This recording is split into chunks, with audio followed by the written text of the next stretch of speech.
going, JDM crew? John here from JDM EXPO with another inventory video, and if you're wondering, oh geez, ETC card reader's flipping out because I don't have ETC card. It's all right. But if you're wondering why that RPM was ripping so crazy, it's because it's a 1JZ. This one's only got 84,000 kilometers on it. Right now you're listening to the 1JZ of this Toyota Mark II. And it's not heavily modded, so it's actually mostly original in terms of like engine components. We do have an exhaust, alright. We do have some coilovers, and as you can see by the interior, the rest of it is pretty much original. Of course, I would say that I think the clutch is probably a stage 1 based on the noise and the gripping power it's got. Listen to this though.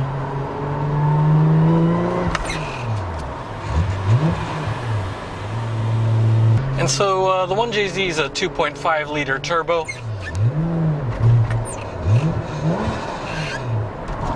Can you hear that, man? Sounds so good. And it is a lot more rev happy. Actually, if you see the RB20, RB25, the 1JZ, they're all very rev happy. And whenever you get on the RPM, that's why it's used by a lot of drifters. I mean, sure, you could go 2JZ for crazy high power, but this one has that response. And whenever you're doing anything on the track, on the circuit, drifting, you need impeccable response, and that's what this has. And of course, once you get up to highway speeds, 45 to 60 miles an hour, pretty nice and smooth. You can hear that nice engine tone. Hovers somewhere around 2,000 RPM. That's for around 50 miles an hour. Actually a little under 2,000, so that's pretty good. So the overdrive gear is pretty fuel efficient. Obviously when you're on the RPMs it's not going to be as efficient, but yeah, this is very comfortable, by the way. This is a sedan, so we've got 4 doors all around. We've got this nice cassette and CD player, and this is actually original. A lot of the ones we do get are original, surprisingly. Trying to think of the last Mark II that we had, and I think it did have a stereo upgrade and plenty of other mods on the engine, so I'm actually wondering why more people don't get the Mark II, but I think it's because a lot of people are not aware of how awesome these really are. And if you ever look into drift culture, sedans were a bit more popular in the Kanto area, so over in Tokyo. And so that's why you also see a lot of drift sedans, 4-door Skylines, things like that, that were heavily modified. I mean, for insurance purposes, having sedans a little bit cheaper than a coupe too, so that doesn't change between most countries, and Japan is no exception with that. But definitely a lot more comfortable. You do sit a little bit more forward because it is a sedan, but I mean, honestly, it's very comfortable. But you got that performance, which is what really matters. Yeah, these coilovers are actually pretty comfortable.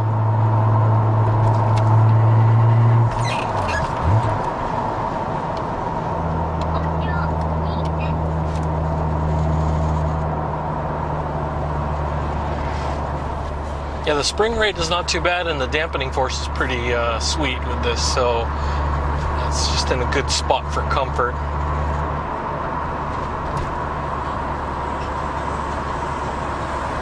AC's blowing nice and cold, so just keeping it comfortable in here. Yeah, climate control is actually a non-issue here.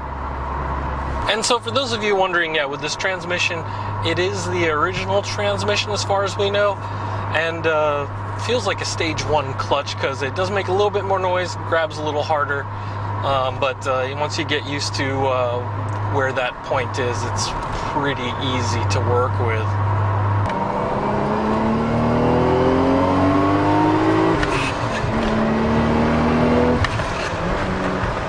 So it does rip through the RPMs pretty crazy, just kind of like how I explained earlier, very rev happy. So you're gonna like the body kit that's on here too. So besides most of the parts being original, though, just the mods on this are just right. So we'll be at the warehouse shortly, and I'll show you guys around. All right, crew, so here we are at the warehouse, and there she is, the Mark II Tourer V, so, or Tourer 5, but yeah, we've got everything right here. You can see the exterior is in amazing condition. We do have some rims to complement the lowered suspension. Well, it's actually kind of close to stock height, it's just a tiny bit lower. We got the body kit on there and everything. You can see the front mount intercooler. The intake is still stock though, but still plenty of performance out of that. With the exhaust and everything, it breathes really well. So let's see, it's got a really nice stance to it.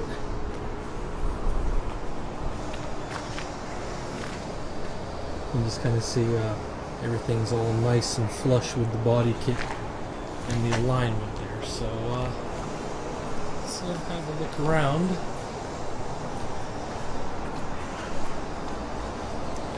And I'll show you the interior here in a second. I know you saw part of it earlier in the intro. Let's see, we've got this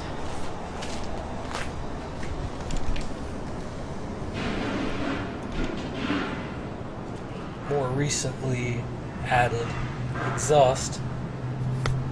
It's got that nice tone to it. Now when you get on the throttle, it definitely makes plenty of noise, but at idle and just cruising around, it's got a nice mellow tone to it. So now before we get to the front, I'll show you the back. You can see the carpets are in really great condition. That Mark II. Headliner is in good shape.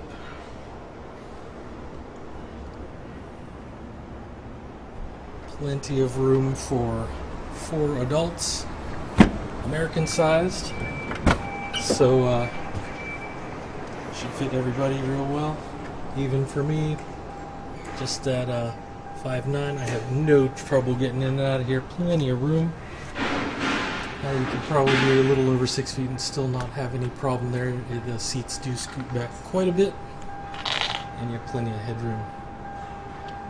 So you can see the door panels and everything are real fresh. And the dash, by the way, is in really great shape. Oh, you can kind of see through there. The shift knob is a little bit worn. Steering wheel is fine. It's in great shape. You can see the handbrake is decently worn and not too bad. And here's that original cassette player and audio deck. So having a CD cassette player gives you some classic options. I know a lot of people are getting back into the oldies and classics. Or also, you can even record some of your new music on there, so you can enjoy that hi-fi sound.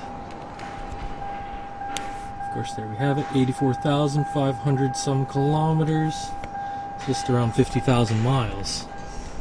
So, oh, by the way, it does have a cup holder right here. Got a little storage space there, glove compartment over there. Forget if this was actually, oh, this is not a cup holder, it is only an ashtray. So you have the traction control button there too, so if you want to shut that off, get a little sideways, it'll do it. Alright, so I'm gonna pop the trunk here as well as the hood, so you guys get a look at everything else. Oh, well, before I get to the engine bay, let's just look at the trunk space here. So as you can tell, it's actually quite sizable.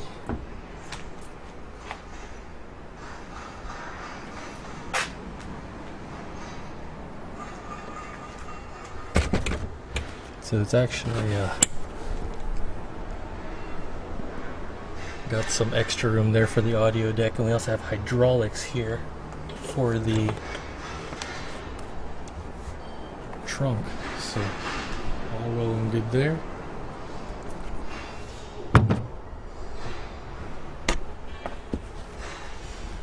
As you can see, we do have these covers with different compartments, so you have your tools and your spare tire. This is a full-size spare, by the way. Now, even though it has aftermarket wheels, these are still pretty close to that size. So, as you can see, also the chassis around here is in insanely good shape. Alright, so let's go up to the engine bay.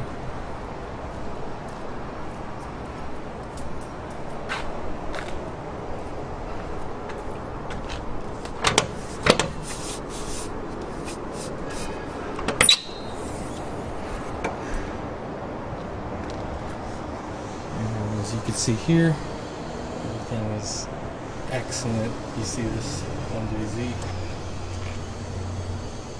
with the really low profile. Actually, if you think about it, the center of gravity is a bit lower. That's the good thing about the 1 and 2 JZs. They do sit a little bit lower. That's why it's a popular swap with even in Nissans, as blasphemous as some people think that is. Having a lower center of gravity helps in the handling. As you see, we got some of the chassis stiffening components here, like the strut tower bar. We do have coilovers all around. And for this one, I believe it's trussed for the front mount intercooler. So definitely some of that additional cooling on the intake, so you get a little more horsepower, a little bit more volume through there, which is really great.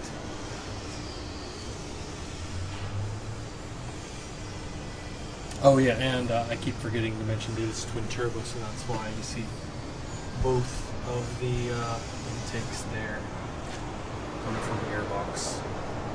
And as you can see, it is the stock airbox, even though we do have an enhanced intercooler on the intake, but that'll just get you a better, cooler air charge into the engine, so a lot smoother response as well. Oh, and for those of you wondering about the chassis code, there you go, JZX90.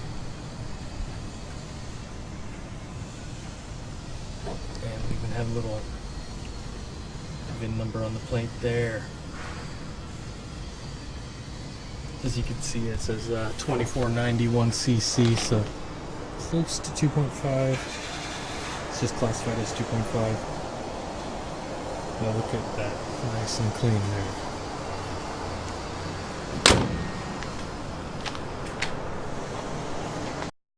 Well, there you have it, crew. Good old Toyota Mark II. This one is made in December of 1993, so it is eligible for import into the US. I know some of the Chasers and Mark IIs and some of the later models are desirable, but still not quite ready to be imported into the US. But like this example here, it is eligible. So for those of you guys interested, make sure to hit up our sales team, info@jdm-expo.com. They'll be able to answer your questions and be able to tell you more about this, or source any other vehicle that you might be interested in, let you know about what we have in our inventory. And actually, if you're looking for, I would definitely recommend a Chaser. For those of you guys that are fans of the 1JZ and the 2JZ, know that Toyota had other cars that were available over here. That's not to mention that Nissan had several others, like the Laurel and Zafiro and others that are not very well known, so the value is still pretty good on that, and you definitely get a lot of performance, and you still get 4-door functionality, a little bit cheaper on the insurance if that applies to you in your territory. And overall, though, you still have plenty of tuning options available and all sorts of parts that you can also get from here in Japan, and one-of-a-kind styling. So as always, guys, thanks for watching. And also, if you're looking for more information, you can hit us up on our Facebook, Instagram, and Twitter. They all go to our sales team if you DM on any of those platforms. And yeah, we'll definitely look forward to your orders. If you're looking to lock one in before the holidays, now would be the time. Try to get in those orders before October or early November at the latest, especially because the shipping does get a little bit tight towards then. Not just Christmas and New Year's, but also after that towards Chinese New Year's can kind of have affecting some of the logistics companies and stuff. So something to be aware about. And all right, guys. So yeah, with all of these really interesting JDM cars, remember, guys, the Mark II and JZX90. So yeah. Definitely not as well known for a lot of JDM fans, but those of you that are in the know understand that some of these sedans are definitely something else. We've actually had a couple of orders of some of these four-door Skylines there, so yeah, definitely another option for those of you interested in different styling and performance, and maybe a little bit more room, a little bit more comfort for you, the friends and family. Yeah. All right, guys, thanks for stopping by, and we'll see you guys in the next video.